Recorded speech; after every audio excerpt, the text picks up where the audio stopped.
શું બાળકો ઇંગ્લિશ વાળા મેડમ નો લેક્ચર હતો?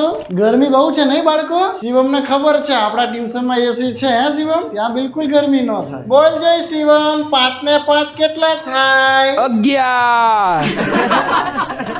બહુ સરસ.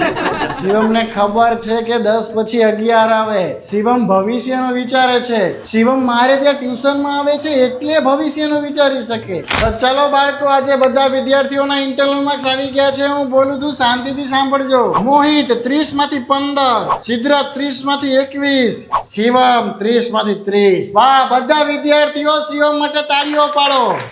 મારી ટ્યુશન આવવાનો આટલો ફેર પડે. લે શિવમ, આજથી તું ક્લાસનો મોનિટર. બાળકો તમે બધા ક્યાંક ને ક્યાંક ટ્યુશનમાં તો જતા જશો, બરાબર? અને મને કંઈ પ્રોબ્લેમ નથી તમે ક્યાંય ટ્યુશનમાં જાવ તો, પણ થશે કેવું એમાં કે અહીંયા કંઈક અલગ ચેપ્ટર ચાલતું હશે, આપણે ત્યાં કંઈક અલગ ચેપ્ટર ચાલતું હશે, એટલે તમે કન્ફ્યુઝ થશો. મારા ટ્યુશનમાં તો જે હું અહીંયા ભણાવવાનું હોય ને એના આગલા દિવસે જ ભણાવી દઉં, એટલે અહીંયા તો તમારે ખાલી રિવિઝન કરવાનું જ રહેશે. ક્યાં રહે છે બેટા તું? અચ્છા, ક્યાંય ટ્યુશનમાં જાય છે? બરાબર. એ તો તને દૂર પડતું હશે ને થોડુંક. તે મારું ટ્યુશન નથી જોયું? તારા ઘરથી બિલકુલ નજીક જ થાય. આલે મારું કાર્ડ તારા પપ્પાને આપજે, નજીકમાં ટ્યુશન છે ત્યાં આવવાનું રાખ. અરે માર્ક્સ પણ સારા આવશે. વેરી ગુડ આપું છું. ચલ, વેરી વેરી ગુડ આપી દો. બરાબર. ટ્યુશન નો દલાલ. કોણ બોલ્યું ટ્યુશન નો દલાલ? કોણ બોલ્યું? આ બાજુથી અવાજ આવ્યો. આવું જ શીખીને આવો છો બીજાના ટ્યુશન માંથી?